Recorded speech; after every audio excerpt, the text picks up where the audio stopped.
Merci, c'est la deuxième édition du coup de Un expert à la maison, qui est le format qui est organisé par la Climate House et Sator, où on fait venir nos experts, pas seulement des profs Sator d'ailleurs, mais majoritairement quand même. Et l'idée c'est à la fois de revenir de manière un peu introductive sur leur grand cours.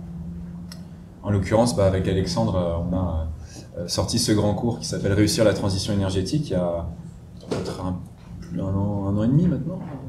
Ouais, c'est un an. Ouais. Un an et demi, ouais. Qui a été un de nos premiers moments forts aussi de tournage et de production. Sator, on a 2 ans et demi à peine. Et puis il y a toujours eu forcément un temps au début de tournage des premiers cours, de construction de la première plateforme qui n'a absolument aucun rapport avec celle que vous pouvez voir aujourd'hui. Et donc Alexandre a fait partie de nos premiers. Voilà. Donc, on a appris ensemble. Et sa masterclass, je la trouve exceptionnelle. Donc voilà, l'idée c'est peut-être de la représenter, puis juste de parler aussi de transition énergétique dans ce contexte actuel. Et puis voilà, je n'ai pas grand-chose d'autre de pertinent à raconter. Je te souhaite une bonne soirée. Eh bien, merci déjà d'être là. J'ai essayé d'un peu de réfléchir à ce que je voulais vous raconter ce soir, parce que probablement certains d'entre vous ont déjà vu les vidéos. Donc, je me suis dit que je n'avais pas fait une redite. Et donc j'ai essayé de me reposer et de retrouver des angles qui me semblaient intéressants de vous partager. Comme tu l'as dit Pierre, l'objectif c'est d'interagir en fait. Donc je vais aller vite. Je me suis donné un quart d'heure en gros pour vous partager un peu une trame de réflexion, de discussion. Puis après je suis surtout là pour échanger avec vous. Et puis peut-être victuailler ensuite. On a commencé déjà un peu les propos introductifs sur ma présentation. Je voudrais juste colorer un peu plus ce que je suis. Je ne suis pas que Carbone 4. Je fais un peu d'associatif. Je le fais à l'échelle un peu nationale. Donc, il y a une association qui s'appelle Éclaircie dans laquelle je contribue. Vous avez peut-être entendu parler de l'affaire du siècle. On a justement contribué au rapport d'expertise qui permettait de taquiner un peu l'État sur le sujet, qui en fait un peu mais pas assez. Je fais aussi du... Ouais. Alors, je peux, en effet, j'ai vu des têtes comme ça, du coup, je l'ai pris pour argent comptant. L'affaire du siècle, c'est 4 ONG historiquement, il n'y en a plus 3 aujourd'hui, mais qui ont attaqué l'État pour insuffisance climatique. Donc, l'État s'est engagé via l'accord de Paris dans la loi de réduire ses émissions, et elle n'y parvient pas, on peut en redébattre, mais en tout cas, n'en fait pas assez. Et donc, du coup, les ONG ont attaqué l'État en justice. Voilà. Pour ce procédé-là. Après, j'aime bien faire le pendant avec le local, c'est-à-dire que je trouve que nos contributions, vous êtes aussi en recherche de sens, à mon avis, comme moi, et donc localement, je suis dans une asso qui fait la promotion du vélo, et aussi, j'ai 2 enfants, un dernier en date, qui fait que je suis encore fatigué, mais pour l'instant, le bonheur est toujours dans la maison. Je suis dans une crèche associative aussi, et donc une contribution très simple, c'est... il y a la crise énergétique avec l'Ukraine, en fait, conso d'énergie, qu'est-ce qu'ils mangent, c'est quoi le projet pédagogique, parce qu'en fait, on va parler de la culture autour de la transition énergétique, mais ce n'est pas que une métrique, l'énergie, c'est aussi notre rapport en fait, à l'environnement au sens large. Voilà. Bon, je suis aussi un papa, j'adore courir, mais ça, on en parlera tout à l'heure. Alors, ce que je voulais vous raconter, le tout début. De l'histoire, je suis obligé de recommencer un petit peu par là, mais cette énergie, et en fait, je ne le dis pas assez, je pense encore dans le cours, et c'est intéressant parce que le cours, il est exceptionnel, comme le dit Pierre, mais il a aussi des zones d'amélioration, et c'est normal, c'est important en fait, et encore heureux que je ne cristallise pas ma pensée, que je m'arrête ici. Et donc, en fait, je le formulerai maintenant comme ça. L'énergie, c'est un nexus, c'est en interaction très forte avec la matière, l'un va avec l'autre. L'énergie, souvent, je le formule en disant c'est la vie. L'énergie, vous avez la photosynthèse par exemple, les plantes, c'est l'énergie du soleil. Mon bébé Théo, c'est de l'énergie, quand ça crie, il y a de l'énergie qui se dissipe. C'est aussi notre capacité à transformer le monde. Alors les êtres vivants, on va dire, il y a 20 000 ans, ils le transformaient à leur échelle, mais nous on le transforme à une échelle un peu différente quand même.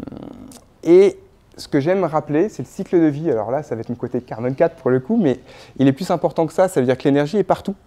Et on a tendance à l'oublier. Souvent, on tombe dans le débat production d'énergie, nucléaire versus renouvelable. Mais en fait, pour tous les objets qui nous entourent, en fait, il a fallu de l'énergie à chaque étape. Et c'est valable pour n'importe quelle interaction. Il n'y a pas un seul endroit où en fait, il y a un peu une production d'énergie, ça s'arrête là. En fait, c'est un système complexe dans lequel tout circule. Et en fait, l'énergie, c'est un peu l'économie, le centre de notre économie qu'il y a derrière. Économie dans le sens noble du terme. Alors, je voulais rajouter le vernis matière, parce qu'en fait, il me semble un peu essentiel.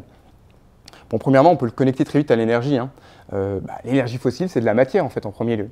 Bon, c'est juste qu'intrinsèquement, quand on la brûle, ça nous dégage de la chaleur, quoi. Mais une éolienne, c'est pareil. En fait, c'est de la matière qui nous permet de collecter de l'énergie. Donc, c'est-à-dire que c'est pas voilà, l'énergie n'est pas compris dans les métaux et le béton de l'éolienne, mais c'est grâce à cette matière qu'on arrive à collecter l'énergie. Et je voulais vous donner, pour finir, un peu cette image qui, je pense, nous permet d'aller dans la vision systémique de l'énergie de la matière. Alors oui, je suis un peu devant, j'espère que vous voyez bien. Derrière, on faisait un bateau. Alors là, j'ai essayé de mettre un bateau cargo avec des petites voiles parce que c'est quand même un peu l'avenir.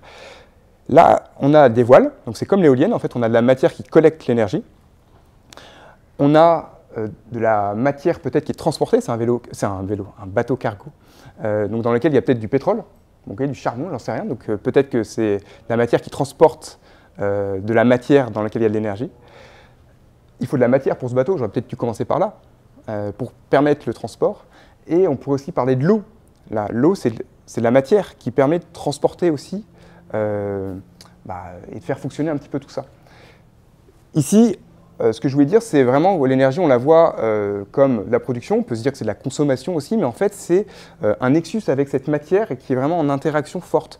Autrement dit, on pourrait avoir cette image si l'énergie, c'est l'esprit, son corps, c'est la matière. Et ça va ensemble. Voilà, je trouvais ça intéressant de le remettre un petit peu comme ça. Donc ça, c'est le début, c'est ce qu'on a autour de nous, en fait, hein, tout simplement. Et le cœur du réacteur, eh bien, c'est un peu la société. La deuxième étape, c'est ça, on a ces ressources à disposition et après la société, c'est un ensemble de normes, de cultures, de comportements qui font qu'on l'exploite d'une certaine manière. Alors là, je voulais résumer en 3 temps les traits caractéristiques de notre société et je pense que c'est important en fait, de s'attarder sur les caractéristiques de notre manière de consommer l'énergie en fait. Alors, je commence avec je consomme donc je suis. Vous le voyez, hein, on est dans une société de consommation, il y a de la publicité, il y a des normes culturelles associées. Donc typiquement, à la pause, alors ça dépend dans quelle enceinte vous travaillez, mais à la pause café, ça va être j'ai le dernier téléphone, j'ai fait le voyage à l'autre bout du monde, c'était trop bien.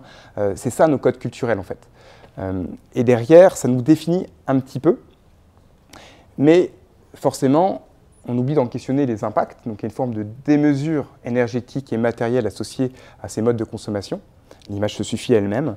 Et on a aussi du superflu qui arrive, parce qu'on a tellement de choses à vouloir se raconter et de définitions par nous-mêmes. C'est quoi ça? Et bien du coup, c'est pour moi le meilleur cadeau de Noël. C'est ironique.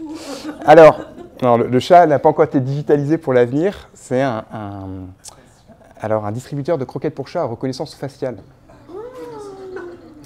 Et du coup, on est dans, voilà, on a cette société de consommation, il faut trouver des besoins, des exutoires, on se valorise, on est fier, et on trouve du coup des besoins un peu superflus. Donc ça, c'était le premier un peu paradigme. Le deuxième, c'est qu'on complexifie à outrance parce qu'on veut toujours performer. Donc là, on peut faire le petit lien avec Olivier Hamon qui parle beaucoup, et encore mieux que moi de ça, mais on peut le sentir, ça veut dire que la high-tech, le culte du progrès, c'est ça.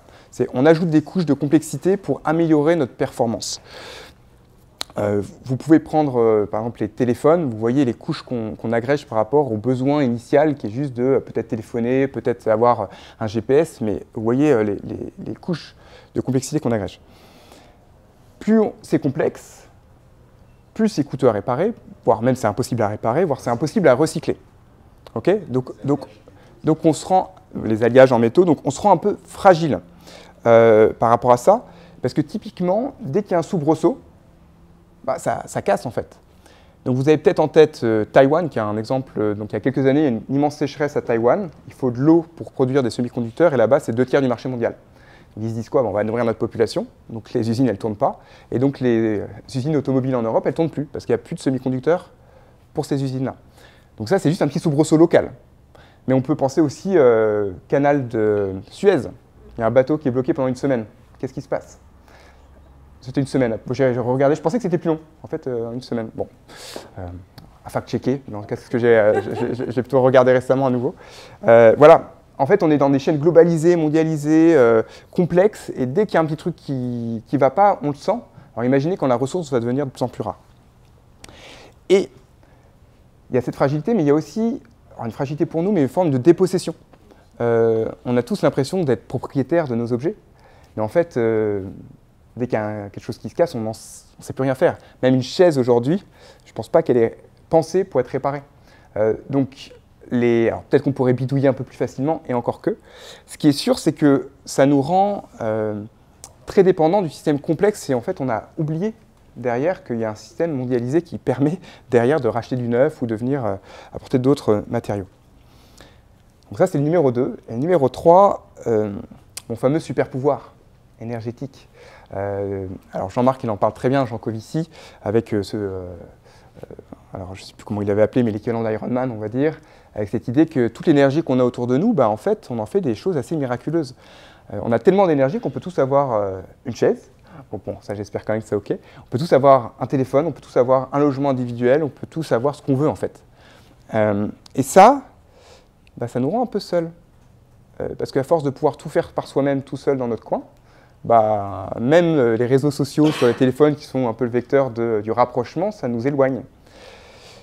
On pourrait penser à la voiture, qui est un bon cas pour l'autosolisme. Derrière cette vision solitaire, il y a aussi un gâchis d'énergie et de ressources. Parce que vous voyez bien toute la matière qui est à droite sur les voitures. Si on fait un bus, même on met des vélos à la place, on va dire un bus, si on mutualise déjà, où on met les personnes dans la même voiture, déjà on gagne de la matière et on réduit les impacts. Voilà, je voulais vous donner ces 3 visions-là, parce que pour moi, je les trouve assez transverses, ça peut toujours être un mouvement, mais elles permettent de bien résumer une forme de socle culturel qui est un peu défaillant. Du coup, 3 temps, la base qu'on trouve dans l'environnement. On a notre société qui décide d'en faire des choses, puis après on a des impacts. Ça, c'est les fameuses limites planétaires. Je ne vous les compte pas, changement climatique, érosion de la biodiversité, pollution, l'eau, voilà, et j'en oublie, mais en tout cas, ça c'est la fin, c'est les symptômes en fait. Souvent, on me dit je travaille sur le climat, c'est super. En fait, le climat c'est un symptôme, et pour moi c'est plutôt un proxy du travail sur l'énergie pour réfléchir aux dépendances qu'on a construites de bout en bout. Et donc, souvent, alors là, il y a du débat, moi, dans mes sphères, en ce moment, vous avez peut-être vu passer une tribune sur Libé sur les panneaux solaires, c'est pas bon pour la biodiversité. Et donc, tout le monde se tape dessus. Donc, en gros, on a les climatos et les fervents défenseurs de la biodiversité qui se disent tout le monde est méchant. Je trouve ça un petit peu dommage parce qu'en fait, ça veut dire qu'on réduit le débat à la fin, c'est-à-dire qu'on ne prend pas le sujet dans le bon sens. 2, en fait, il faut prendre tous les impacts en même temps. Donc, bien évidemment, que mettre des panneaux solaires dans des champs ou abattre des forêts, j'en sais rien, dans lesquelles est plus absurde, bien évidemment que c'est pas ce qu'il faut faire. Donc, il faut réfléchir systémique sur tous les impacts. Mais 3, il faut quand même aussi sortir de la vision un peu impact, parce qu'on a une société à faire tourner. L'objectif demain, c'est pas de revenir des chasseurs-cueilleurs, c'est de refaire corps avec probablement des choses plus positives. Du coup, il y a des impacts. Toute technologie, toute technique a un impact. Donc, la question, c'est quel impact est acceptable et comment on les minimise collectivement. Donc, je ne vais pas revenir sur les panneaux solaires, mais en fait, il y a le côté silo de panneaux solaires, mais en fait, le besoin en termes de surface pour faire une transition forte sur le solaire en France, c'est à peu près 200 000 hectares. Les routes, c'est 1 million d'hectares. Donc, mettons, je ne sais pas, peut-être des routes, on a un peu moins besoin à certains endroits. Non, là, ça serait très caricatural, ça ne serait pas très pertinent. Mais ce qui est sûr, c'est que déjà, les 200 000 hectares pour la question des panneaux solaires, on peut les mettre sur les toits, on peut les mettre sur les friches industrielles. Donc, en fait, la part nette, elle est déjà moindre. Et en plus, il faut la comparer au système au global. Donc, son impact, on peut le réduire. Et puis, en fait, raisonnons global, toutes les techniques qui nous permettent de faire corps sur la société et quels impacts et lesquels sont acceptables. Voilà, je voulais vous partager un petit peu ça et je voulais juste vous remettre un peu en positif sur la fin. C'est sûr qu'un des enseignements, parce que Pierre, tu me posais la question, c'est comment ce grand cours répond aux défis de nos siècles. Déjà, c'est de raisonner tous les impacts confondus. Donc, dans le cours, je ne vais pas revenir trop dans le détail ici, mais on reprend tous les types de technologies, on essaye de se dire quels sont les impacts pour chacun. C'est environnemental et économique, parce qu'il faut toujours mêler les deux, et se dire, OK, qu'est-ce qu'on fait là-dedans et comment on y voit plus clair. Généralement, je ne me positionne pas spécialement, j'essaye de mettre les scénarios de l'ADEME en référence, et puis c'est aussi par le cours qu'on essaie de se construire cet esprit critique et d'essayer de trouver un peu ses contreparties. Ça, c'est un élément du cours. Et après, il y a la question culturelle, sur laquelle positivement on peut renverser la table du début. Moi, j'aime bien le triptyque sobriété, simplicité, convivialité. Sobriété, je vais aller vite, mais sobriété, vous voyez bien, en gros, il y a une démesure. Bon, bah, on se questionne sur ce qui est utile, on réduit. Est-ce qu'il est utile d'aller à l'autre bout du monde pour faire, je sais pas, 2 jours de bronzage sous les cocotiers? C'est pas sûr pour être plus heureux. Une fois qu'on a réduit ça à ce qui est utile, ce qui est vraiment nécessaire, bah, il faut le faire mieux. Alors, le mieux, on peut le faire via la simplicité. La simplicité, on peut l'évoquer sur le low-tech, par exemple. Imaginons un téléphone low-tech qui peut être réparable, qui réencapacite, ça c'est intéressant. On peut aussi le penser sur le circuit court. Un circuit court, c'est plus simple, donc c'est plus résilient, c'est plus robuste. Donc là, c'est un peu cette deuxième dimension. Et la dernière, c'est la convivialité.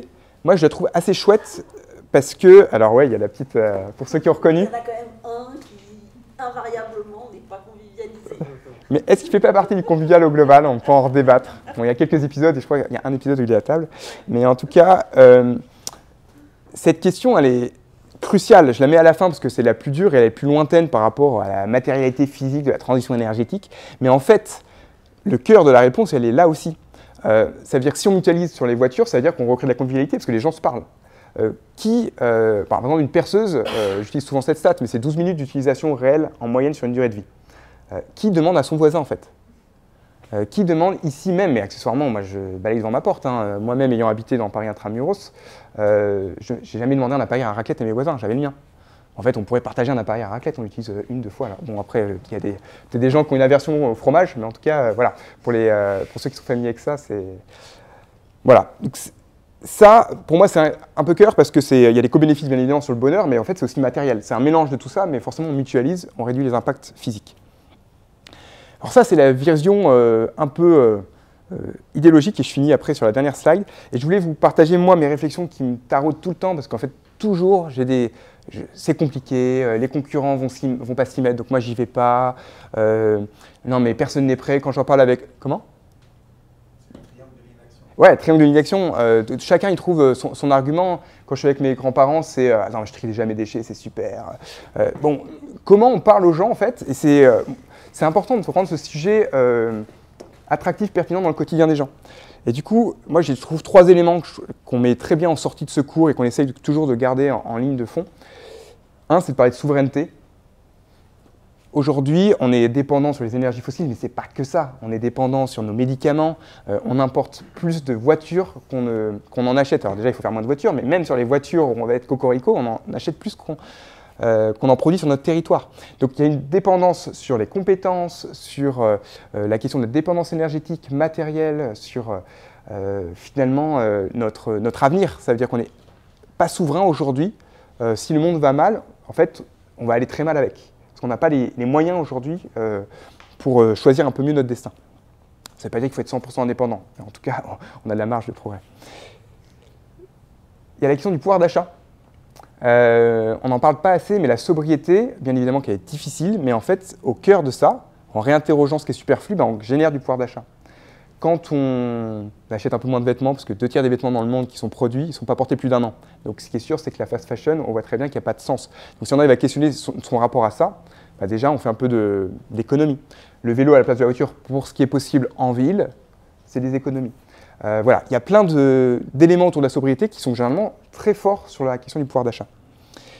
Et il y a la question de la santé et du bien-être. Ça fait lien un peu avec la convivialité d'avant, mais on peut penser à plein de trucs. Si on mange mieux, s'il n'y a pas de pesticides, il n'y a pas d'engrais qui réduit la part en nutriments de nos aliments. Donc si on a des nutriments qui nous donnent vie, on est en meilleure santé. Si on enlève un peu la voiture, qui est un mode de déplacement sédentaire, et qu'on fait un peu de vélo, on va respirer. On peut penser aux particules fines. S'il y a un peu moins de pots d'échappement, potentiellement, on ira un peu mieux. Voilà. Je ne vais pas vous faire la liste, on pourrait même penser au bruit. Le bruit des voitures, il y a des études qui montrent que c'est anxiogène et que ça génère des pertes économiques, en fait. Voilà. Je ne vais pas faire la liste longue, mais voilà, revenir un peu sur le bien-être, le bonheur, c'est important, parce que ça, je pense, et la santé, ça parle à tout le monde. Sur ce sujet, juste, Oui. vous pouvez ajouter aussi le manque de sommeil. Oui, qui va en lien avec le bruit aussi. Qui est un des facteurs qui crée une perte considérable économique. Ouais. Perte de productivité, perte de concentration, etc. Ah, tout à fait, je peux juste rebondir rapidement. Et en effet, sur la question des particules fines, on en parle souvent parler. Vous devez peut-être entendre parler au moins 50 000 décès prématurés à cause des particules fines. Du coup, la question de la pollution, notamment des pots d'échappement, c'est que quelques dizaines de milliers, donc ce n'est pas déjà tout ce chiffre. Mais la question du bruit, alors j'ai plus en tête, je l'ai en tête économique, on parle de milliards d'euros de pertes, mais c'est sûr que c'est plus que les particules fines. Donc le bruit, c'est un peu l'oublié accessoirement de notre nuisance sanitaire. C'est impressionnant d'écouter une ville comme Paris la nuit. Ouais, Ça s'arrête, il y a tout le temps du bruit. ça s'arrête jamais. C'est jamais silencieux en fait. Ouais. Moi j'ai une question. Autant quand je discute, alors, je viens d'une famille d'industriels avec un papa qui était extrêmement, qui s'est beaucoup investi sur tentative de sauvegarde de l'industrie française. Ouais. Voilà, il a beaucoup déprimé. Sur le pouvoir d'achat et la santé bien-être, en fait, quand je vois les gens avec qui je peux parler ou j'écoute, c'est des choses qui font écho, plus ou moins, mais qui font écho. Sur la souveraineté, j'ai l'impression que c'est encore quand même, malgré le Covid, on aurait pu se dire que réveil matin, finalement, c'est quand même vachement bien de savoir produire des trucs à la maison, même si effectivement l'autonomie, l'autarcie n'est pas le sujet. Moi, je trouve que la souveraineté est encore un sujet qui est quand même pas insuffisamment présent dans la tête des gens. Ouais. Alors après, ça dépend des gens dans en tête, mais ouais, en général. Je dirais la population française. Ouais. Par exemple. Bah, en réaction, moi, ce qui est sûr, c'est que les annonces post-Covid de Macron, elles ont fait un peu pchit dans les faits. Hein. La question des médicaments, vous avez peut-être encore, enfin voilà, hein, récemment, voilà, il y a eu un rachat de la branche Sanofi pour la partie paracétamol, Doliprane. Mais en tout cas, ce qui est sûr, c'est qu'il y a eu une envie, mais dans les faits, aujourd'hui, il y a peu de projets. Il y a quand même des projets qui ont émergé. Vous avez peut-être Vercors en tête sur les batteries, il y a des projets sur le solaire. Il y a quelques projets qui ont quand même émergé de ce sursaut-là. Mais ce qui est sûr, c'est que par rapport aux États-Unis, c'est un rapport 1 à 100. Par rapport au protectionnisme, aux subventions qu'on est capable d'allouer pour dire ça, c'est d'intérêt général. Et du coup, on y met les moyens. Et là, pour l'instant, on n'y est pas du tout. Je le mets là parce que je trouve que côté politique, alors après, je ne sais pas quels sont vos bords et j'essaie de ne pas trop partager les miennes. Ce qui est sûr, c'est qu'on entend côté droite aussi, gauche et droite. Le terme de souveraineté, par exemple, il y a eu des débats récemment avec le budget sur l'électricité versus le gaz. Typiquement, est-ce qu'aujourd'hui, l'électricité est plus taxée que le gaz? L'électricité, c'est produit en France, alors nucléaire, pas nucléaire, peu importe, c'est fait en France avec des gens français, en partie en tout cas, et après il y a des questions, et c'est pas que les Français, voilà, vous comprenez bien l'idée, c'est local, d'essayer d'avoir une forme de résilience. Du coup, il y a la branche plutôt quand même conservatrice du Sénat qui dit « ouais, c'est pas logique ». Et donc du coup, dans les propositions à l'origine qui étaient de rehausser très fortement les taxes encore sur les LEC, je vous épargne les détails, ils ont dit « stop, en fait, restons sur une forme d'équilibre pour trouver une forme de justice ». Elle n'est pas parfaite, mais ça percole en termes de discours en tout cas. Voilà. Mettre un peu de relief. Alors, je ne sais pas s'il y a des envies, si ça éveille… Pour rester sur la souveraineté, je trouve que pour moi, ça rejoint vraiment la réencapacitation. C'est-à-dire le fait de se dire qu'on n'est plus face à des objets en fait, qui sont des formes de boîtes noires et auxquelles on ne comprend pas grand-chose, même si on est ingénieur, qu'on a combien d'années d'études derrière soi, on est très souvent incapable de savoir comment ils marchent, encore moins capable de les réparer. Et je trouve que c'est la perte entre les différentes générations, parce que, mes parents et vos grands-parents, est sidérante en fait. Ah, tout à fait. Oui, pour moi, c'est la même logique en fait, c'est une forme pas forcément de maîtrise, mais en tout cas de compréhension et de capacité d'interagir avec un monde et pas seulement d'être finalement un consommateur complètement dépendant et ligoté par l'écosystème dans lequel il vit. Ouais. C'est sûr qu'il y a vraiment, ça fait 20, 30 ans, 40 ans que la société de consommation, du coup, fragmente encore plus, complexifie encore plus, donc c'est compliqué déjà, on ne sait pas faire, et puis on nous matraque vraiment du produit final. Donc on a vraiment une dépossession, je trouve, alors elle n'est pas forcément conscientisée, mais en tout cas, le résultat est là. Après, il y a aussi, je trouve, une question alors je ne sais pas si c'est le rapport à la ville, mais du coup on est de plus en plus urbain. Et du coup, on est un petit peu plus coupé de certaines choses. Typiquement, quand je parle à mes grands-parents sur tout ce qui est potager, tout ce qui est les espèces qui les entourent, les saisons, le rapport à donc là, la production alimentaire et au stockage, bah, c'est vrai qu'en milieu urbain, c'est plus compliqué. Donc, c'est vrai qu'il y a une partie comme ça qui ne nous est pas disponible. Après, c'est sûr que ma grand-mère me rappelle encore qu'elle reprisait tous les pantalons, les chaussettes, etc. Et donc, c'est vrai que la couture, même en milieu urbain, on pourrait l'avoir. Et pourtant, là, finalement, sur le textile, c'est pas si high-tech, pour le coup. Donc il y a vraiment, un peu comme vous dites, ce côté je consomme, donc je suis, ça me suffit. Et en fait, je suis à l'aise de ne pas maîtriser finalement une potentielle réparation. Après, ça ne veut pas dire qu'il faut que tout le monde maîtrise tout parfaitement, mais c'est vrai qu'on ne voit même pas émerger. Alors, il y a quelques retoucheries encore, mais il n'y a pas de... Ouais, il y a Faut... Il y a un autre sujet de souveraineté, c'est le mirage qu'il y a entre le numérique qui dématérialise et l'économie d'énergie supposée ou prétendue, alors que l'on sait aujourd'hui, par exemple, pour faire fonctionner les intelligences artificielles, on a besoin de centres de données gigantesques qui consomment l'équivalent d'une centrale nucléaire. Et donc, on est en train de développer ça visiblement à toute vitesse, alors qu'on n'a pas l'énergie pour les faire tourner, en fait. Ouais, alors je dirais même c'est plus que l'énergie pour les faire tourner, c'est l'énergie pour fabriquer toute la chaîne, tous les matériaux qui vont avec, quoi.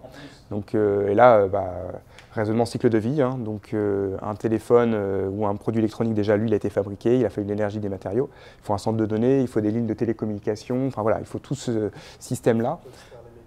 Il faut extraire les métaux ouais, en amont, voilà, je ne refais pas toute la liste, mais en tout cas de l'extraction des métaux jusqu'au produit fini, donc tu as raison, hein, c'est vraiment cet ensemble. Alors, je ne sais pas si c'est les petits repères que vous pouvez avoir. Quand on fait une recherche Google, par exemple, j'ai plus en tête l'ordre de grandeur, mais en tout cas le rapport avec une recherche sur ChatGPT et autres, on monte à un facteur 1 à 100 ou 1 à 1000, surtout quand on va chercher un peu de l'image. La recherche est beaucoup plus économe en énergie que l'IA. Ouais, donc, ouais, après, c'est le mythe de...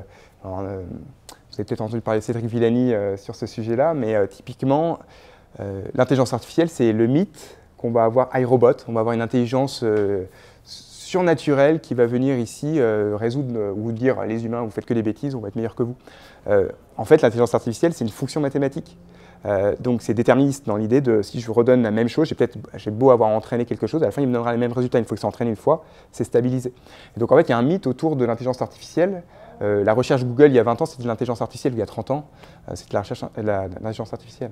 Donc voilà, il y a un mythe autour de ça avec des Musk qui nous font rêver, ou pas d'ailleurs. En tout cas, ça fait rêver certaines parties de la population. Et donc la question c'est, ouais, on oublie la contrainte physique derrière et surtout on oublie à quel point c'est un mythe et que ça va peut-être remplacer quelques tâches bien évidemment, mais ça ne va pas faire de nous une société meilleure ou différente ou plus efficace, quoi. Non, justement, c'est la question de garder la souveraineté de l'esprit ouais. et des commandes. Ouais, tout à fait.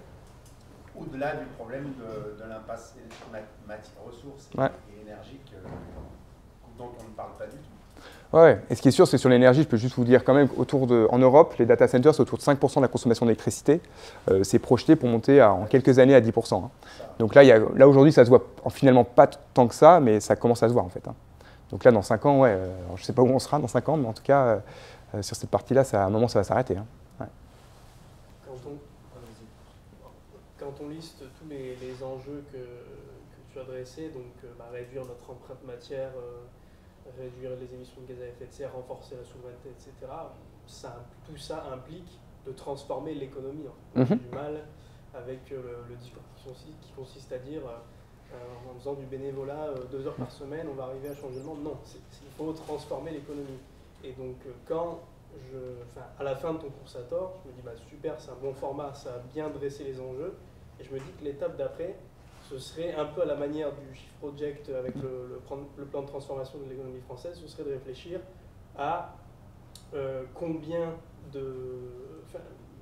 dans quel secteur il faudrait créer des métiers, combien d'emplois il faudrait détruire, combien il faudrait en créer, dans quel secteur, et d'arriver de faire une architecture comme ça. Alors bien sûr, ça va changer d'année en année, on ne pourra pas être sûr du premier coup, on ne pourra pas avoir une architecture ultra précise du premier coup, Mais je pense que c'est vers ces réflexions-là qu'il faut aller, c'est l'approche métier, quoi. Qu'est-ce qu'on va faire? Donc, est-ce que tu as des projets? Est-ce que du côté de Carbon 4, il y a des projets de ce type-là dans tes cercles? Est-ce que ça se réfléchit? Très clair. Ce qui est sûr, c'est que le cap, il est plutôt clair. Hein. Chacun, je trouve ses ingrédients, mais globalement, on sait un peu ce que tu as dit. Et il y a plein de scénarios qui évoquent un peu le monde de demain. Physiquement, après, la question, c'est peut-être plus idéologiquement ce qu'on veut en mettre culturellement. Mais une fois qu'on a dit ça, c'est comment on y parvient vu de la situation d'aujourd'hui. Et ça, en fait, personne n'a la réponse. Ça, c'est ma conviction à force de tourner dans tous mes trous là. Et donc la question, c'est il faut réussir à toujours se questionner. Donc on peut faire des plans sur il faut combien d'emplois, ce que l'État pourrait faire, sur quel levier, fiscalité, etc. Mais bon, il y a un moment, c'est-à-dire qu'il y a bien quelqu'un aux manettes de l'État qui doit le faire. Donc comment on parvient à accéder à ce pouvoir-là ou comment on influence ce pouvoir. Donc c'est peut-être ça la question. Dans le monde de l'entreprise, qui est peut-être plus proche de moi, et ben typiquement, forcément, quand vous êtes dans un grand groupe, vous ne pouvez pas leur dire sobriété, c'est la fête. Ben non, ils vous disent, moi je dois croître. Donc du coup, bon, déjà tu leur dis, regardez le cours Sator, ou vous commencez déjà à bien former, mettez-vous les moyens, mais il y a un moment quelque chose de l'ordre de la sincérité, de la conviction qui doit émerger. C'est le fameux objet social de l'entreprise. Hein. Juridiquement, il y a quand même ces trucs-là. La société, l'entreprise doit faire corps avec la société, doit répondre à un besoin sociétal. Une fois qu'on a ça, ben, en fait, il faut trouver des endroits pragmatiques pour y aller. Je vais vous donner un exemple. Expanscience, c'est une boîte qui fait de la cosméto. Ils font plein de trucs chouettes, mais il y a un truc qui m'avait bien inspiré, c'est bon, ils sont convaincus, ils essayent de produire mieux, mais après, bon, ils veulent développer le vrac, par exemple. Bon, ils disent, ok, on a des canaux dans les pharmacies, ben, très bien, on va proposer le vrac à quelques pharmaciens. Certains pharmaciens, ils voient un peu un intérêt, ils ne savent pas, ils tentent. Ça ne marche pas. En fait, ce qui ne marchait pas, c'est que le pharmacien n'était pas très incentivé, il avait un petit rayon sur du vrac quelque part, et ça intéressait peu les clients, ce n'était pas mis en valeur. Ils se sont dit, du coup, bon, le cap, il est clair, je suis sincère, je sais où je veux aller, il faut que je crée de la valeur là-dessus. Donc, j'ai testé, ça ne marche pas, je vais retester différemment. Ils ont réuni leurs concurrents/partenaires, donc tous les concurrents n'ont pas répondu à l'appel, mais certains, oui, qui se sont transformés finalement en partenaires. Et avec 5 groupes, ils ont proposé un rayon avec des produits de 5 marques, ce qui fait que du coup, ça fait taille critique, ça fait masse. Et derrière, ils ont pu développer le business model. C'est-à-dire que les pharmaciens se sont dit, OK, le truc, en fait, il est important dans mon rayon, donc il faut absolument que je le développe. Je suis incentivé un peu sur les produits que je vends. Et j'ai plusieurs de mes fournisseurs qui me disent, je veux travailler là-dessus. Et donc là, c'est intéressant dans le côté, je ne sais pas. Je connais le cap. Je sais qu'il faut que c'est sûr que c'est ça. Mais je ne sais pas comment. Et donc, j'essaye. Et c'est la même chose, je peux vous parler, je travaille avec une grande enseigne de bricolage et sur l'économie circulaire, réparation, location, reconditionné, vous voyez très bien, de toute façon, un peu ces enjeux-là. Bon, bah, comment on y va? Donc on essaye, mais en fait en magasin, il y a beaucoup de clients qui disent non mais moi c'est le pouvoir d'achat qui m'intéresse. Votre truc, en fait je fais le calcul, je vois pas trop l'intérêt financier. Puis après, ouais en fait c'est chiant, il faut que je revienne en magasin, alors que là mon produit neuf, le Chana qui coûte pas cher, je peux le réutiliser. Donc du coup on se dit quoi? Bah, on se dit en fait il faut valoriser le programme de fidélité. Ça veut dire qu'il y a un effort sur la marge que l'entreprise doit consentir, et du coup via le programme de fidélité ou les promotions en magasin, c'est une manière de dire bah ok, cet effort-là je focalise sur les produits type location, réparation, reconditionné, pour essayer de gommer la différence entre le prix du produit neuf et ces services-là. Après, il y a des questions aussi de, bah, ok, en magasin, c'est quoi les points qui sont les plus attractifs? C'est quoi la lecture en magasin? Je peux vous donner un cas de conscience très simple. Vous dites, ok, faut faire de la location. Jusque-là, c'est, je pense, consensuel. Mais en magasin, vous avez un rayon bricolage, donc avec des perceuses. Vous avez un rayon où il y a de la clim. Il ne faut pas louer de la clim, mais on va dire peut-être des systèmes autres. Donc en fait, est-ce qu'il faut mettre un système de location ou une boutique ou un comptoir de location à chaque endroit? Du coup, c'est hyper compliqué peut-être pour le consommateur qui veut la location partout, mais du coup, quel produit doit être loué? Est-ce que c'est juste une partie qui doit louer, mais certains produits, mais du coup, c'est-à-dire que c'est un métier qui est différent, alors que le besoin, c'est je veux percer, donc pourquoi c'est pas côté des perceuses? Ça, c'est des questions concrètes, en fait, toutes simples. On n'a pas la réponse, mais on essaye. Voilà, je ne sais pas si ça... Voilà, c'est essayer d'illustrer un petit peu ton propos. Ce qui est sûr, c'est que le comment, il est assez clair, et c'est clair que ce n'est pas la prétention de la vidéo et du cours. Il y a une question là, je la prends juste après. Oui, ça change de sujet, donc ok, enfin je prends. Ce que je voulais dire, c'est globalement dans les mécanismes d'approche qu'on a pour tenter de répondre à ces questions, on est quand même très biaisé par une approche de performance. Ouais. Et en fait, quelle que soit la solution qu'on va vouloir mettre en place, l'objectif, ça va être que ce soit le plus rapide, rentable, et qu'on puisse, entre guillemets, développer de l'économie d'échelle. Donc, manière, on va dire, nécessaire de prendre du recul, mais on voit à quel point c'est compliqué parce que même dans notre manière de transformer, on cherche toujours à transformer en étant performant. Et également, la deuxième chose sur laquelle je voulais rebondir, c'est le côté que souveraineté, pouvoir d'achat, bien-être, on a tous, à titre individuel, nos sensibilités, notre propre vision de ce que ça peut représenter. Et du coup, dans nos stratégies d'influence, que ce soit en entreprise ou en société autour de nous, on va tous interpréter à notre manière par quel vecteur ça pourrait se faire ressentir. Quand on combine les deux, donc le côté on va essayer de transformer de manière performante, mais entre guillemets chacun à sa manière, on se rend compte qu'on perd énormément de temps parce qu'on se comprend mal, qu'on a du mal à... Enfin, ça nécessite beaucoup de dialogue et que souvent la mise en place derrière, bon, elle est fastidieuse, elle est longue, elle coûte cher et puis en plus on est moins efficace, etc., etc. Et en fait, avec tout ce temps qui court et entre guillemets qu'on laisse courir, il y a aussi la notion d'urgence qui vient derrière, alors, climatique certes, mais pénurie de ressources encore plus, évidemment la biodiversité, etc. Et je me demandais quelle était la bonne stratégie à titre individuel pour dire, bon, à quel moment entre guillemets, je deviens plus, alors radical, il faut le prendre avec des pincettes, mais l'idée étant de dire, est-ce que je vais être prêt à bouleverser un peu les cercles de mes proches autour de moi, je vais peut-être changer d'entreprise, je vais peut-être tenter de trouver d'autres manières, mais ça ne change pas le fait que si je bouge, l'entité en tant que telle va rester, mes amis en tant que tels vont rester, ma famille va rester, avec chacun leurs convictions. Et du coup, la question un peu floue et globale, mais je pense que tu as bien compris la nature de l'enjeu, c'est à quel moment on décide que allez, c'est trop, il faut changer, ou alors il faut persévérer et je m'accroche. Ouais. Alors, très clair. Moi, ma première réponse, c'est déjà, je ne sais pas. Ok. Il n'y a pas de recette miracle qui est connue. Plusieurs éléments. Premier, c'est le principe de la fenêtre d'Overton, ça doit vous parler peut-être, mais alors du coup, je vais prendre l'exemple des droits civiques aux États-Unis où il y avait en gros les Black Panthers et Luther King, qui étaient deux personnes qui incarnent des mouvements ou des propositions sur le sujet et des modalités d'action qui étaient un peu différentes. Les Black Panthers étaient perçus comme les extrêmes, comme un extrême, mais au début, en fait, Luther King aussi. Mais sauf que, vu qu'il y avait plus extrême que lui, et bien, en fait, il est devenu ce que le gouvernement a considéré comme OK, comme proposition. Donc, je ne sais pas, là, je pense que c'est très personnel. Chacun ses modalités d'action. Ça veut dire les Extinction Rebellion, à mon avis, sont utiles à la cause. Moi, je ne me retrouve pas nécessairement dans tout ça, mais je perçois l'utilité. Et la question, c'est de réussir quand même à aller vers ça. Je veux dire, il y a quand même un peu d'indignation à avoir, un peu de révolte. Je ne sais pas, à titre personnel, quand est-ce qu'elle s'exprimera à certains endroits. Pour l'instant, elle est plutôt apaisée et positive. Mais en tout cas, ce qui est sûr, c'est que je pense qu'il y a un enjeu à avoir des nuances de propositions et que tout ça fait avancer quand même positivement l'action. Après, il y a des questions de temporalité, de structure, d'organisation. Ça, on en parle très peu. Mais on parle du sujet culturel, mais vous doutez bien que les changements culturels, c'est des centaines d'années en fait. Là, on doit dire qu'il faut changer en 10 ans, ou même pas 5 ans, enfin, on a dû changer il y a 5 ans, 20 ans, enfin voilà, chacun positionnera son curseur. Je veux dire, les dirigeants aujourd'hui que j'ai face à moi, c'est des gens qui ont été en école de commerce, qui ont fait pendant 40 ans la même chose, rentabilité, je diversifie mon portefeuille, je vais peut-être rentrer dans un autre marché, dans une géographie, ça s'arrête là, quoi. Ils ont fait la même chose pendant 40 ans. Et donc du coup, leur dire faut changer, déjà je suis jeune pour ça, et du coup, il faut qu'ils se créent un chemin, quoi. Et moi, accessoirement, il y a 10 ans, je n'étais pas du tout convaincu, ou je n'étais pas conscient de ces sujets-là. Donc ça prend du temps. Donc moi, à titre personnel, ça m'en a pris, ça en prendra à tout le monde. Donc voilà, donc chacun, les gens plus rapides que moi. Moi, je suis épaté par les jeunes parfois qui sont à des niveaux vraiment de maturité fous. Mais ça prend du temps. Et il y a les questions aussi de gouvernance et d'organisation des entreprises et de l'État. Je pense qu'il ne faut pas se leurrer non plus. On a des structures qui se sont rigidifiées, qui sont devenues assez administratives, qui sont complexes et qui ne sont pas efficaces dans le bon sens du terme, qui ne sont pas agiles en fait. Il y a un bouquin que je peux vous recommander, parce qu'il en a fait une BD qui s'appelle Reinventing Organizations de Frédéric Laloux.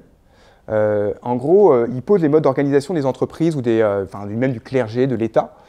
Et puis, il se dit, OK, comment je recrée un mode d'organisation qui est positif, qui est efficace. Et du coup, il donne plusieurs clés, mais première clé, c'est le sens.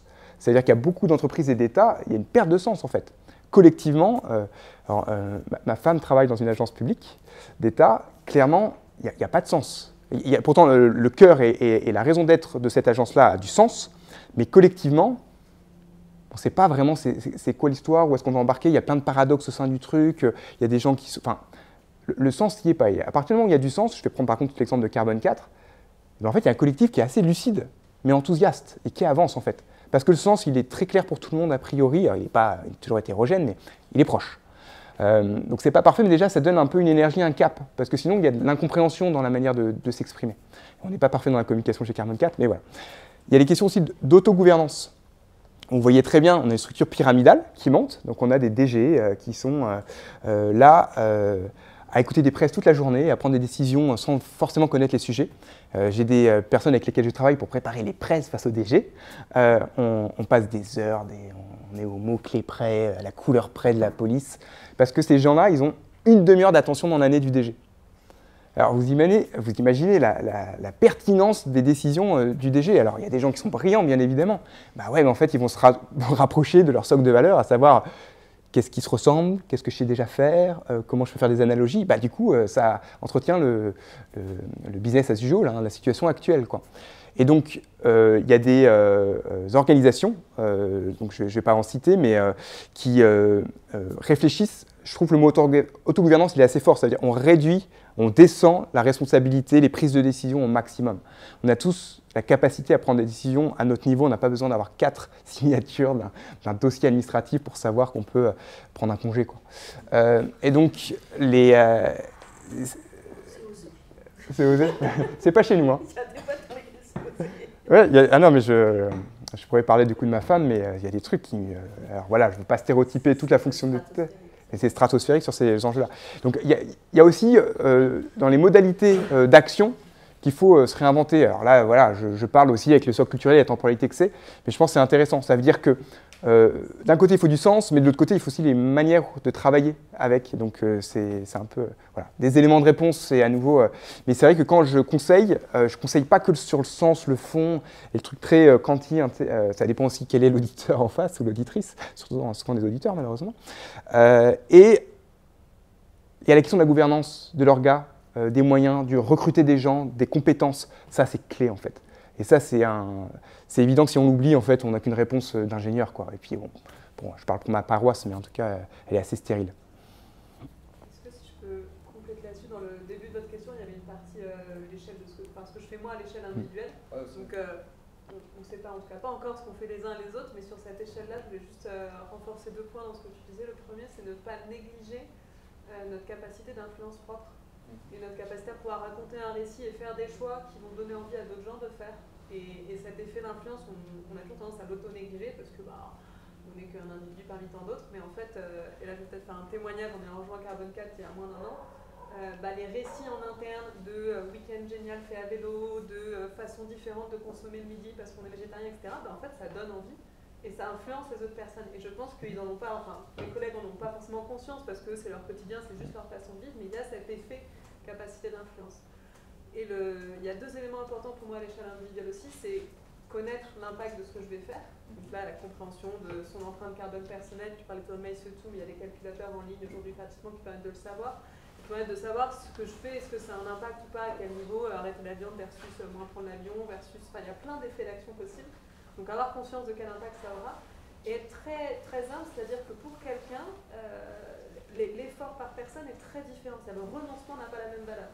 Pour quelqu'un, arrêter de manger de la viande, c'est pas si grave finalement. Pour une autre personne, c'est impossible. Et en tout cas, aujourd'hui, pour cette personne, c'est impossible. Et en fait, il n'y a pas de... Enfin, moi, j'invite à un non-jugement des choix individuels. Et à par contre, se connaître pour savoir que peut-être pour moi, j'ai encore besoin d'aller au soleil. Alors peut-être, ça ne sera pas tous les ans et pas 2 jours, mais je ferai un grand voyage sur 1 mois tous les 2 ans. Et par contre, sur d'autres efforts, vivre dans un logement plus petit, arrêter de la viande, ce genre de choses, ça sera plus simple. Donc c'est aussi très présent à l'échelle individuelle quand on est motivé, qu'on a envie d'agir. On peut avoir soit un regard un peu jugeant sur le choix des autres, soit oublier que en fait, le renoncement n'a vraiment pas le même prix par personne, et ça c'est très individuel. Mais du coup, quand on regarde la palette de ce qu'on peut faire à l'échelle individuelle, il y a toujours une action possible, et après il suffit d'être conscient de l'impact qu'elle aura ou pas d'un point de vue soit de l'influence, soit plutôt direct en termes carbone. Je me permets d'ajouter ça. Tout pareil, je rajoute juste un élément. Moi, j'aime pas trop les extrêmes.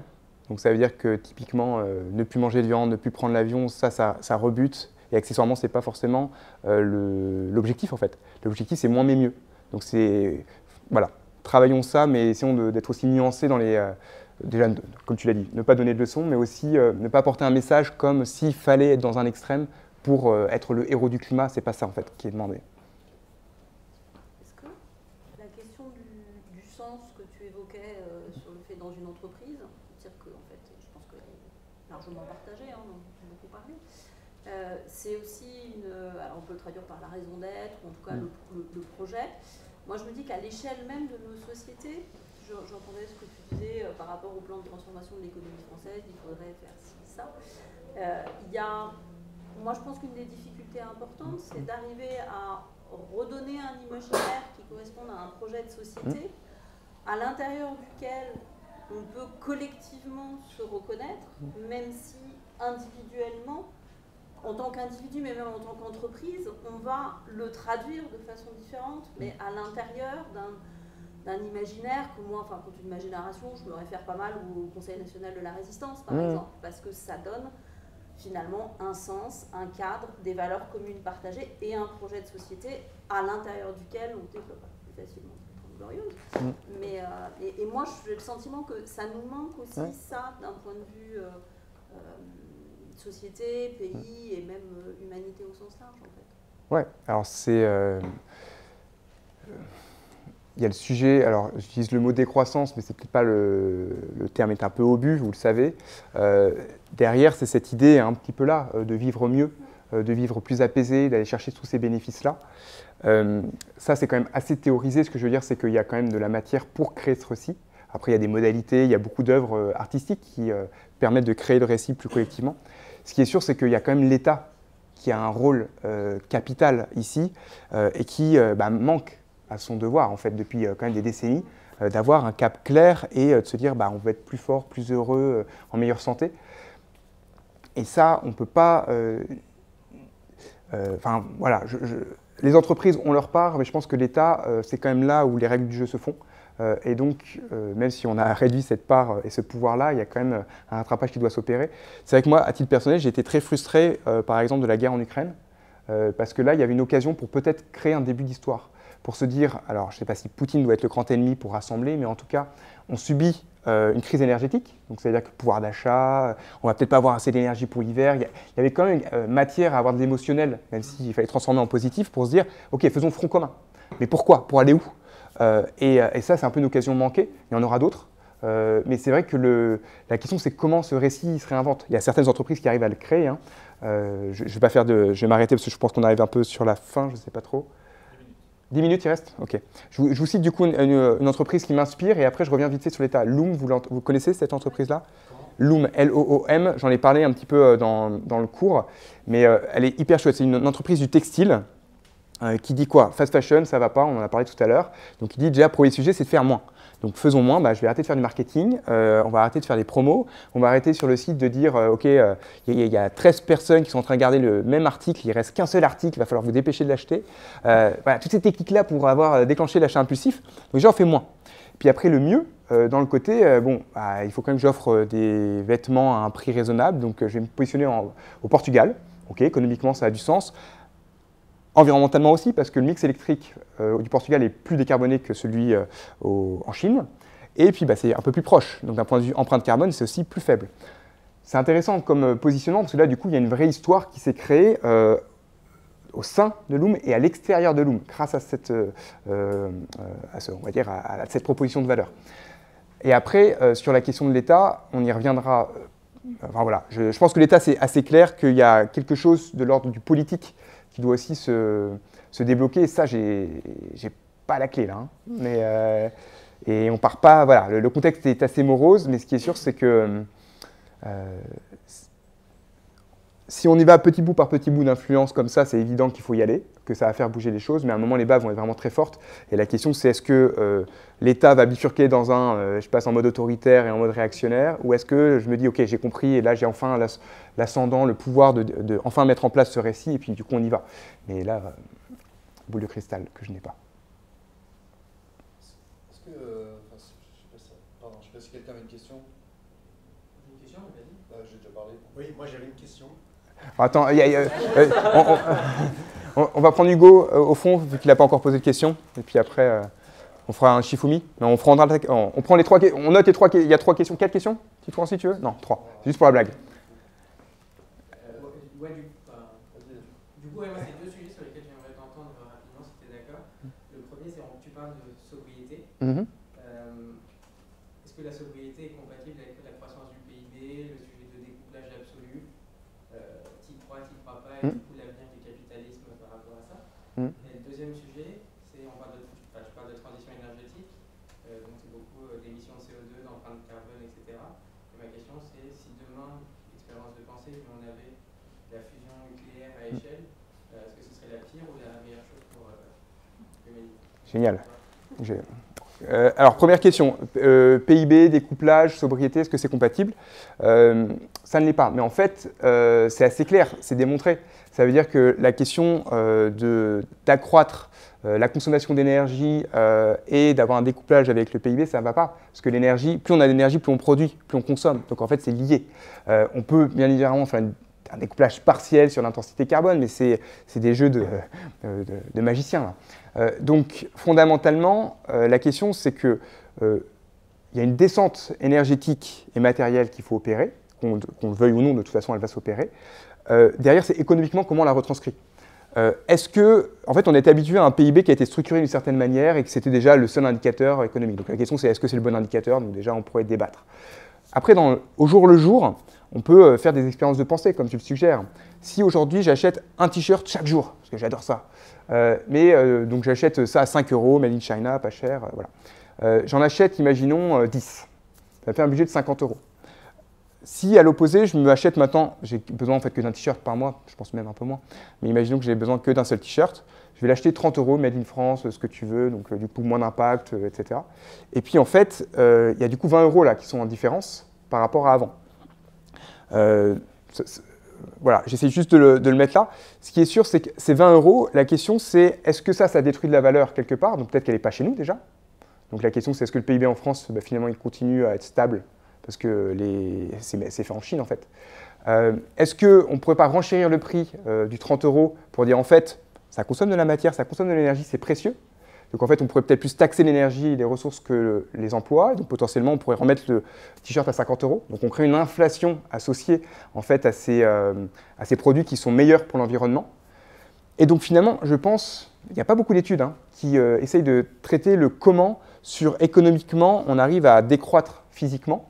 Et donc je n'ai pas la réponse non plus.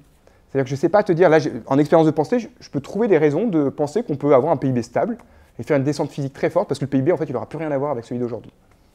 Et parce qu'économiquement, on aura mis des règles différentes. Pourquoi pas? Peut-être que le PIB diminuera. Bon, ce ne sera pas une récession. Peut-être qu'on survit avec un PIB qui diminue de façon planifiée. Je ne sais pas non plus. Première question. Deuxième question, elle est assez simple celle-ci. C'est si on a la fusion nucléaire, la technologie miracle qui nous permet d'avoir l'énergie limitée. Alors, l'énergie, c'est quoi? C'est notre capacité à transformer le monde. Donc plus j'ai d'énergie, plus je vais transformer encore le monde. Donc, vous aviez Dubaï dans la première image. Bon, je fais Dubaï partout. Vous voyez bien qu'il n'y a plus d'écosystème vivant, du coup. Il y a un projet aussi. Donc, déjà, ça n'a pas de sens parce que de toute façon, je sais que tu poses la question aussi de façon un peu taquine pour la remettre en place publique, mais cette énergie limitée, en fait, c'est la destruction du monde annoncée, si je la fais de façon très logique. Et après, toute énergie a un impact, toute énergie a des limites, c'est que même une énergie infinie, elle n'existe pas en réalité, même si on nous la vend comme. Voilà. Question, est-ce que... Alors, super, on va prendre les nouvelles têtes. Est-ce qu'il y a des femmes aussi qui voudraient s'exprimer un peu? Plus, s'il y en a eu, hein. Ouais. Et vous essayez de trouver une question? Ou pas? Non, c'est trop oppressant. Je vous laisse réfléchir. C'est juste qu'il y a beaucoup d'hommes, donc j'essaye un peu de faire ce que je peux. Alors, je fais juste le nouveau visage, priorité au nouveau visage, et après on... Bon. Vous avez dit qu'il y a une fenêtre de quelque chose. O-V-R-T-O-N-E. Voilà. Ah bah c'est super, très bien. Ouais, je me suis absenté 10 minutes, du coup j'espère que c'est pas une redite, mais dans ton graphe, il y avait la partie énergie-matière, de l'autre côté il y avait les limites entre les deux, il y avait la partie culture et normes. Et du coup tu parlais du fait que les générations de nos grands-parents étaient moins habituées à la consommation, etc. Donc une forme de frugalité, que nous, en tant qu'urbains, on était un peu plus déconnectés de la nature. Et du coup, comment est-ce que tu analyses que finalement les populations, les personnes plus âgées ou ceux qui sont plus connectés à la nature, type agriculteurs, chasseurs, etc., soient ceux qui sont finalement les plus hostiles au discours écologiste, et que du coup dans les parties plus urbaines qui sont plus coupées, c'est ceux qui ont le plus gros désir ou fantasme de cette reconnexion à la nature, etc. Ok. Pour moi, il y a deux dimensions. La première, c'est déjà il y a la question un peu CSP+. C'est-à-dire qu'il y a des gens qui ont des contraintes physiques qui sont différentes. C'est-à-dire que déjà, on a un biais de perception sur les sujets. Parce que, bon, moi, à titre personnel, je ne réfléchis pas à la fin du mois si j'ai de l'argent sur mon compte, quoi. Je sais que je vais manger. Enfin, je n'ai pas de sujet de ce côté-là. Ce n'est pas le quotidien de certaines personnes. Donc déjà, j'essaie de trouver je pense qu'on a un biais de compréhension mutuelle sur les sujets. Notamment sur les agriculteurs qui, clairement, c'est un peu la misère, quoi. Ils ont... en fait, il y a beaucoup de médias ou beaucoup de news qui évoquent ces sujets-là. En fait, quand il y a des analyses d'opinion sur le monde agricole, tout le monde, une majorité dit on est OK pour la transition écologique, mais donnez-nous les moyens, quoi. Donnez-nous les moyens. Mais alors, du coup, les moyens, c'est quoi? C'est de transitionner. Quand on est sur un modèle productiviste à un modèle agroécologique, au début, il y a des pertes de rendement, on ne sait pas faire. En fait, on a 90% des aides de la PAC, c'est sur, et 90% de la R&D, de toute façon, c'est sur les modèles productivistes. Donc, on n'a pas investi le champ de l'agroécologie. Donc, en fait, il y a un monde à explorer. Les agriculteurs, ils ne savent pas non plus comment y aller. Donc, saut dans l'inconnu, c'est un peu compliqué. Il y a les questions de concurrence internationale, il y a les questions d'aide de la PAC qui sont en fait à la surface. Donc, en fait, plus tu es gros, plus tu es subventionné. Donc, en fait, on leur dit, faites la transition. Mais si j'y vais, en fait, déjà que c'est la misère, je vais être encore plus en misère. Donc, non, j'en veux pas. Et en fait, donc il y a aussi une mauvaise interprétation, je pense, de cette colère agricole sur ce sujet-là. Après, ce qui est sûr, c'est qu'il y a... C'est pas parce qu'on vit à côté de champs qu'on est potentiellement plus enclin à sauver la nature de façon un peu large. Je vous donne quand même une anecdote, parce que moi j'habite à Bois-le-Roi, qui est un patelin de 5000 habitants, qui est à côté de la forêt de Fontainebleau. C'est à votre droite, c'est du CSP+, tout le monde en voiture, on est 3 dans la ville à ne pas avoir de voiture. Tout le monde veut protéger les espaces verts, les forêts, les espèces, la biodiversité. Parce que c'est un paysage, parce que en fait, beaucoup de gens ont grandi là. Et donc du coup, je te donne une autre anecdote qui fait un contrepoint. Ça veut dire que malgré, ça part un peu dans tous les sens dans ce que je te raconte, mais en tout cas, le fait de le voir, je pense quand même qu'il y a une affection qui est là. Il y a une forme d'émotion, quelques souvenirs qui font qu'on est... Ça ne veut pas dire que ça va être des gens hyper convaincus, hyper concrets, hyper complets et cohérents. Mais en tout cas, il y a quand même un lien affectif à ça. Voilà, je le mettais là parce que du coup, il me résonne là spontanément quand j'en parle avec tous les bords politiques. Voilà. Je ne sais pas si ça donne un peu de réponse. Merci beaucoup. Ah, de rien, merci à vous.